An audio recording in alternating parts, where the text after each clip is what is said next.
Hello everybody, Spock here, coming to you with a Redstone tutorial on butt switches. Now, there have been many tutorials on butt switches before, but I haven't really seen any tutorials that go in depth on how they work, like how you can build a butt switch on your own without having to worry about some weird glitch happening. So, for those of you who don't know, a butt switch is a block update detector switch, which well, the name speaks for itself. If there is a block update, it sends a redstone signal. Over here we have the first butt switch made in a tutorial by a man named Etho. The bud is the water block over here. So when I place the block next to it, which is counted as a block update, the water will flow over here. The boat will get off this pressure plate for a while, which will power this redstone torch over here, which you can barely see, which then powers these two redstone wires, this repeater, and then these pistons, and this whole thing resets itself afterwards. Pretty cool, eh? But this design is a little bit big and bulky, so another design was created, or invented. Over here we have a piston, and believe it or not, right now these two pistons are powered. Well, they're not extended, but they're powered. We just need a block update to remind this piston that it's extended. So here we go. We have block update. It extends. It will stay extended because now it knows that it's powered, and it won't retract because, well, yeah, it knows that it's powered. And the same thing works over here. And this works for all six sides of the piston. Now, just to prove that this isn't something that just works that, ooh, if this condition is met, then this sort of thing happens. It's actually quite fast, so let's say that I create this very fast clock.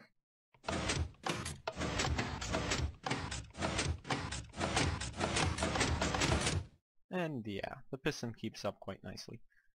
Or another thing that I can do is I can place a fence gate over here, which receives a block update from this fence and updates itself, sending a block update to this piston. So when I power this lever, the piston extends.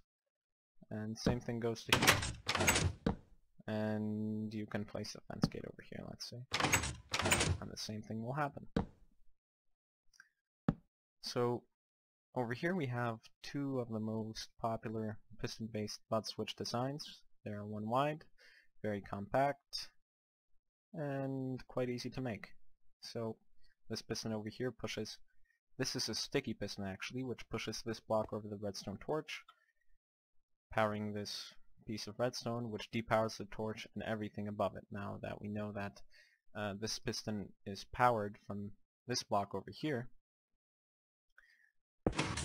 gets powered, and then it gets depowered when this turns off. Now over here we have the same thing, except this is 2 blocks above the piston. And this stays on for a while. Now, this is also called a T-butt, or a toggle butt switch. I like to call it a constant pulse butt switch because it sends a constant signal, and I like to call this a single pulse butt switch because, well, it just sends a single signal. Single signal. Okay. Well, here we have a few more designs, quite simple. This uses a vertical piston and is also a single butt switch, single pulse butt switch. Quite small. Here we have a very small one. That works the same way. Now you may notice that it is a little bit slower because I had to use 2 repeaters to make this design work. And yeah, over here we have another small design. It is also a single pulse butt switch. Over here I think it's a constant pulse, right? It's a constant pulse? Yes, it is. Now, you may probably be wondering what makes a single pulse butt switch and what makes a constant pulse butt switch. Well, for a very long time I thought that it's that a single pulse butt switch is caused when this block over here is powered, and a constant pulse is when this block over here is powered.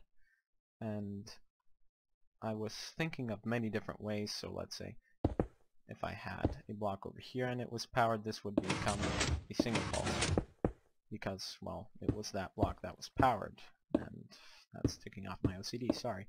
Well, but over here we see that this is a constant pulse, even though it's at a diagonal. Fancy that. Well, the thing is that over here it's also at a diagonal, but it's a single pulse. So let's go over a few simple mechanics. Pistons behave differently, well, butt switches, all butt switches behave differently when redstone is near. So let's say if I place a redstone dust over here and destroy it, when I destroy it, this pulses, and then when I place this and destroy this, it pulses for each update. The same goes to here. Now repeaters, it's only for placing, while torches, it's for placing and removing on both. And here for the constant pulse, it receives an update every single time, as we see. So it works in a similar way. But that still doesn't answer this question: why is this a constant pulse and this is single pulse? Well, the answer lies... oh no, I'm sorry. The answer lies here. You see this torch? Well, it's updating this.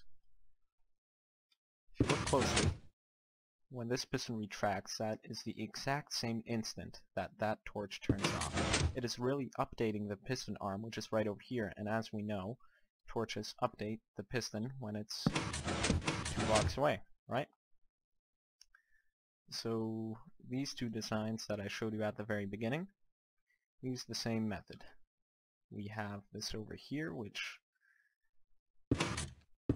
doesn't interact, no redstone changes, nothing updates this piston arm or the piston block. But over here we see that this piece of redstone, that this block gets unpowered, and that's when this piston retracts, because it receives an update. And same goes to these two. Unfortunately, when you're using vertical pistons, you cannot get a constant pulse, because once you get one, it sort of turns into an RS NOR latch, which needs to be reset after every time you use it manually, or risk making it incredibly big. Okay, so over here we have 2 more butt switches. These ones use pistons that face downwards, and we have a single pulse butt switch over here. And let's say that I want to make this a constant pulse butt switch. So all we need to do is relocate this torch to the side of this block and place a block above it with a piece of redstone on it. That way this torch is not updating this piston arm, as so. Okay, I'm just gonna quickly go through this one. This is a lamp-based butt switch, so this is really what's behind the whole thing. You would have redstone. You would redirect redstone to power this block, and then when it would get updated, it would turn on or turn off. And you would have this block hooked up to another butt switch, like one of these ones, or this. Now this, my friends, is something strange, I'll tell you that. Now this butt switch is directional. It only works when the torch is facing... oops, wrong button. When the torch is facing south or north, and when it's facing east or west, it just blinks on and off until it burns out. So let's just turn that off because it gets annoying after some time. So in this butt switch, this block of redstone over here, redstone wire, is your detector. So when it receives a block update, that's when it will blink. Now, believe it or not, this also works the same with the torch repeater and redstone block being 2 blocks away, or you know, the 3-block staircase. Well, you may think that this redstone torch is powering this half slab. Well, it isn't. It does not work that way. If you would have, let's say, some contraption like this, you would see that this does not work. It does not power the half slab. It does not power the block of redstone above it. Instead, it sends an update to that slab. The repeaters, I don't really know anything behind that, nor with the redstone. But if it's below, then I know that it sends an update, and that's really it for that. So that's it. Thanks so much for watching, and have a good day.